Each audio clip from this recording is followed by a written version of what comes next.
अगर आप कंफ्यूज हो कि आईटीआर फाइल करना जरूरी है या नहीं, या कौन सा आईटीआर फॉर्म भरना चाहिए, या कौन सी गलतियां अवॉइड करनी चाहिए, तो ये वीडियो आपके लिए है। हमारे पहले 2 वीडियोस में हमने डिटेल में ये टॉपिक्स कवर किए थे कि क्या इनकम 2.5 लाख से कम हो तो भी आईटीआर फाइल करना चाहिए, डेडलाइन से पहले फाइल करने के क्या फायदे हैं, कौन सा आईटीआर फॉर्म आपके लिए सूटेबल है, प्रीवियस ईयर्स की आईटीआर फाइलिंग किसी भी वजह से मिस हो गई हो तो क्या कर सकते हैं, और फाइलमा रिटर्न क्यों है इंडिया का most affordable trusted tax filing platform. अगर आपने वो दोनों वीडियोस मिस किए हैं कोई बात नहीं, इस वीडियो में हम उनका एक समरी भी देंगे और एक बोनस सेक्शन भी है जहां डिस्कस करेंगे 7 कॉमन मिस्टेक्स जो लोग आईटीआर फाइल करते वक्त करते हैं। So stay till the end क्योंकि ये वीडियो फुल पैसा वसूल होने वाला है। I M Chaitanya Garg, your trusted tax consultant and financial advisor dedicated to making finance friendly. FMR Finance Weekly. Simplify your life with our financial advice. तो चलिए शुरू करते हैं पहले टॉपिक से। क्या आईटीआर फाइल करना जरूरी है अगर इनकम 2.5 लाख से कम है? शॉर्ट आंसर, हो सकता है और नहीं भी।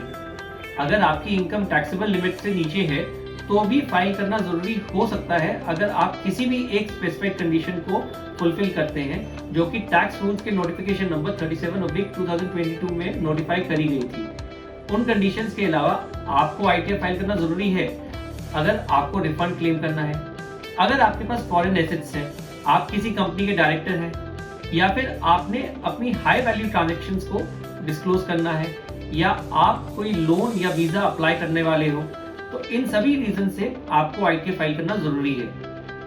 एक pro tip, filing even when optional builds your financial credibility. Special conditions को इन डेप्थ में समझने के लिए वीडियो 1 जरूर देखें। अब बात करते हैं अगले टॉपिक की, डेडलाइन से पहले फाइल करने के बेनिफिट्स क्या हैं। अक्सर लोग बोलते हैं टाइम तो है, बाद में कर लेंगे, पर मैं आपको बताता हूँ 4 reasons why filing early is a smart move.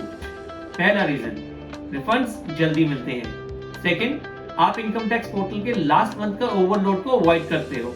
Third, आपको आईटीआर फाइलिंग में किसी भी गलती को सुधारने का चांस मिलता है। अगर एएस या 26 एएस में मिसमैच आए तो रिवाइज करने का टाइम मिलता है, सिर्फ तभी जब आप अर्ली फाइल करते हो। फोर्थ रीजन, आप लेट फी और पेनल्टी से बच जाते हैं अगर आप अर्ली फाइल करते हैं। और भी कुछ इंपॉर्टेंट रीजंस हैं अर्ली फाइल करने के। इन डेप्थ में समझना है तो वीडियो 1 जरूर देखें। अब बात करते हैं आपके लिए कौन सा आईटीआर फॉर्म सही है। ये एक क्रूशियल डिसीजन है, गलत फॉर्म भरने पर रिटर्न डिफेक्टिव हो सकती है। एक क्विक समरी देता हूँ कौन सा फॉर्म किसके लिए सूटेबल है। आईटीआर 1 सैलरीड पीपल के लिए जिनकी एक हाउस प्रॉपर्टी है और 50 लाख से इनकम कम है। आईटीआर 2 जिनकी कैपिटल गेन्स है या फिर वो एनआरआईज हैं या रेजिडेंट इंडियंस हैं और मल्टीपल हाउस प्रॉपर्टीज हैं। आईटीआर 3 बिजनेस ओनर्स के लिए या फिर प्रोफेशनल्स के लिए है। आईटीआर 4 प्रिजम्पटिव स्कीम में आता है और ये फ्रीलांसर्स और प्रोफेशनल्स के लिए सूटेबल है। फॉर्म सिलेक्शन पे फुल गाइड चाहिए तो वॉच वीडियो 2 जिसमें हमने हर एक फॉर्म के एप्लीकेबिलिटी के बारे में डिटेल्स शेयर करी हैं। अब बात करते हैं अगले टॉपिक की, what to do if you have missed filing your ITR. अगर आपसे किसी भी रीजन से आईटीआर फाइलिंग मिस हो गई है तो आप आईटीआर यू फाइल कर सकते हो। ये एक अपडेटेड आईटीआर रिटर्न फॉर्म है जिससे आप प्रीवियस ईयर की आईटीआर फाइल कर सकते हैं। बजट 2025 के अपडेट के बाद आप अब पिछले 4 फाइनेंशियल ईयर तक की रिटर्न फाइल कर सकते हैं आईटीआर यू के थ्रू। पहले ये 2 फाइनेंशियल ईयर्स तक लिमिटेड था। इसके बारे में हमने डिटेल में इंफॉर्मेशन दी है हमारे सेकंड वीडियो में। अब बारी है बोनस सेक्शन की। हम बात करेंगे 7 कॉमन आईटीआर फाइलिंग मिस्टेक्स की, वो भी डिटेल में। तो फर्स्ट मिस्टेक कौन सी है? फर्स्ट मिस्टेक है गलत आईटीआर फॉर्म यूज करना। गलत आईटीआर फॉर्म यूज करने से आपकी रिटर्न डिफेक्टिव हो सकती है। सोल्यूशन क्या है? फॉर्म चेकर यूज करो या फिर एफएमआर टैक्स एक्सपर्ट से कंसल्ट करो। सेकेंड मिस्टेक, एआईएस 26 एएस का मिसमैच। आपका बैंक इंटरेस्ट या डिविडेंड्स मिस होने से इनकम अंडर रिपोर्ट होती है और पेनल्टी लगती है। इवन 100 रुपए का मिसमैच भी स्क्रूटनी ला सकता है। तीसरी मिस्टेक, कैपिटल गेन्स रिपोर्ट ना करना। एफएनओ या फिर म्यूचुअल फंड सेल पर टीडीएस नहीं कटता, पर सेल परचेज रिपोर्ट करना जरूरी होता है। सो कोई भी कैपिटल गेन या लॉस को आप इग्नोर नहीं कर सकते। Income tax department AIS report से कॉस्ट वेरीफाई करता है और अंडर रिपोर्टिंग या मिस रिपोर्टिंग करने पर आपका केस स्क्रूटनी में लगा सकता है। फोर्थ है रॉन्ग बैंक डिटेल्स देना। रिफंड केसेस में अगर आपका बैंक अकाउंट गलत डिक्लेयर्ड है या फिर वैलिडेटेड नहीं है तो रिफंड स्टक हो जाएगा। इससे रिकवरी में टाइम और एनर्जी दोनों ही लगेंगी। फिफ्थ कॉमन मिस्टेक है पैन और आधार को लिंक ना करना। इससे होगा क्या कि पहले तो आपका पैन इनऑपरेटिव स्टेट में मार्क हो जाएगा, सेकंड आपकी आईटीआर रिटर्न रिजेक्ट हो सकती है पोर्टल पर। सिक्स्थ मिस्टेक है माइनर या स्पाउस इनकम क्लबिंग इग्नोर करना। आपके बच्चों का एफडी का इंटरेस्ट आपकी इनकम में जोड़ा जाता है, मिस हुआ तो इनकम अंडर रिपोर्टिंग की वजह से आपको इनकम टैक्स का नोटिस पक्का है।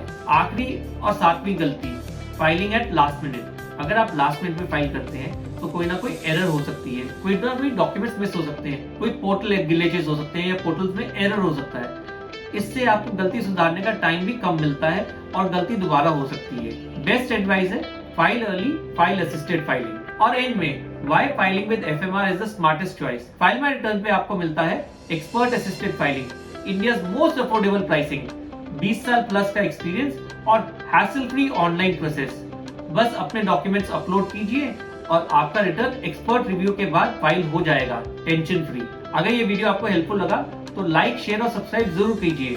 और अगर आप फुल डिटेल में जानना चाहते हैं तो वीडियो 1 और 2 का लिंक हमने डिस्क्रिप्शन में डाला हुआ है, जिसमें और डिटेल में पूरे आईटीआर फाइलिंग प्रोसेस के बारे में बताया हुआ है। I am Chetan Negar, dedicated to making finance friendly. FMR Finance Weekly. Simplify your life with our financial advice.